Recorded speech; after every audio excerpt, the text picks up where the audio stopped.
زوجہ تھکاوٹ کی وجہ سے شوہر کو قریب آنے سے منع کر سکتی ہے۔ اگر گھر کے کام کاج کی وجہ سے، تھکاوٹ کی وجہ سے عورت اپنے شوہر کو قریب نہ آنے دے تو کیا ایسا کرنا بھی گناہ ہوگا؟ یہ مسئلہ اگرچہ حیا کے خلاف ہے، اور میں خاتون کا نام بھی اناؤنس نہیں کرنا چاہ رہا جنہوں نے پوچھا ہے، تو حیا کے خلاف ہے مسئلہ، لیکن یہ بہت زیادہ پوچھا جاتا ہے اور اس میں بہت سارے گھرانے مبتلا ہیں، اس لیے میں بیان کر رہا ہوں۔ اور حدیث میں اس میں بہت واضح احکام ملتے ہیں۔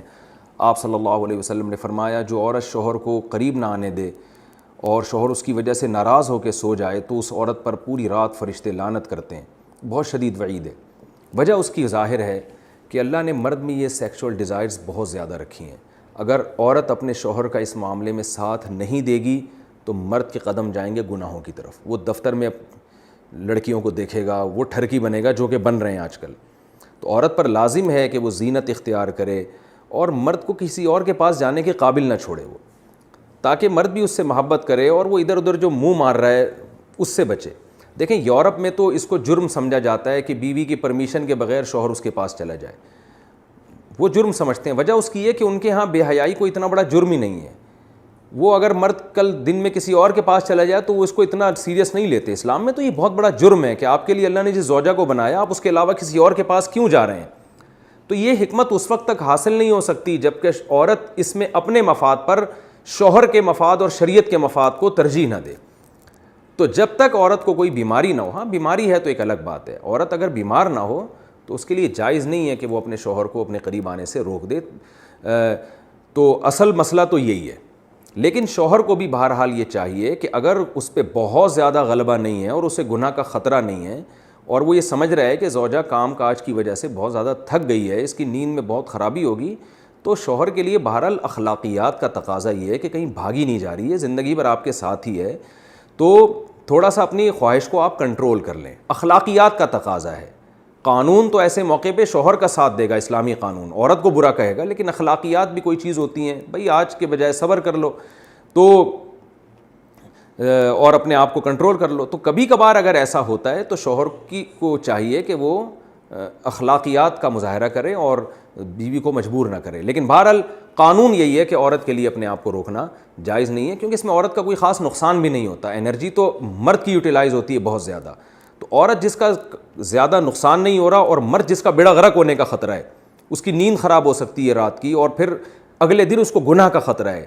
جب انسان کی ڈیزائرز پوری نہیں ہوتی وہ تو بعض دفعہ درندہ بن جاتا ہے۔ یہ جو آج کل اتنے واقعات ہو رہے ہیں ریپ کے اور جو قتل کے واقعات ہو رہے ہیں اور یہ جو بدماشیاں پھیل رہی ہیں، یہ زیادہ تر انہی لوگوں کی ہے جن کی یہ حلال طریقے سے خواہش پوری نہیں ہو رہی اور وہ مطمئن نہیں ہو پا رہے، تو وہ پھر اس طرح کی حرام کاریوں کی طرف جاتے ہیں۔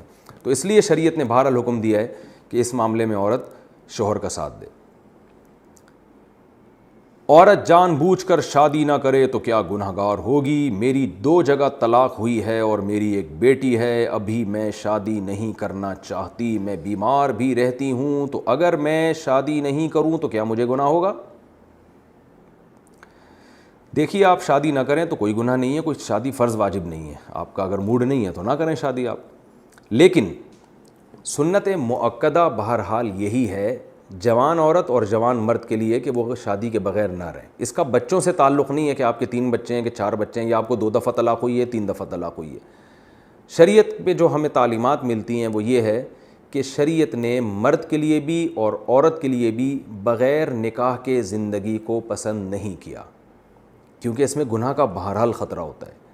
تو آپ کو بھی گناہ کا خطرہ بہرحال ہو سکتا ہے، ابھی نہیں ہے لیکن کل ہو سکتا ہے، تو اس لیے اپنے آپ کو آزمائشوں میں نہیں۔ ہاں کسی عورت کی عمر ڈھلک چکی ہے، بوڑھی ہو چکی ہے تو ایک الگ بات ہے، تو آپ کو خود بھی گناہ کا خطرہ ہو سکتا ہے۔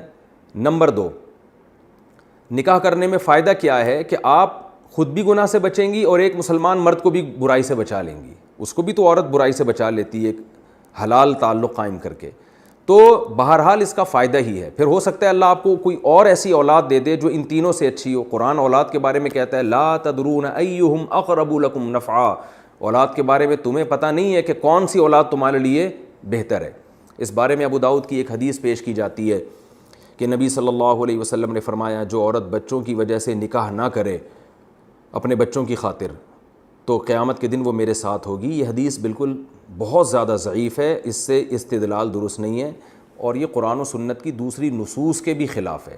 قرآن و سنت میں جو نکاح کے فضائل ہیں اس میں کوئی فرق نہیں رکھا اللہ نے کہ عورت طلاق یافتہ ہو یا نہ ہو، کنواری ہو، یا بچے ہو چکے ہوں یا نہیں ہو چکے ہوں۔ صحابہ کرام میں عورتیں طلاق یافتہ بھی ہوتی تھیں، بچے بھی ہوتے تھے، پھر بھی شادی کرتی تھیں وہ، بلکہ قرآن نے تو کہا وَرَبَائِبُكُمُ اللَّاتِي فِي حُجُورِكُم مِّن نِّسَائِكُمُ اللَّاتِي دَخَلْتُم بِهِنَّ، تمہاری وہ عورتیں، تمہاری وہ سوتیلی بیٹیاں جن کی ماؤں سے تم نکاح کر چکے ہو، تو ان بیٹیوں سے نکاح حرام ہے۔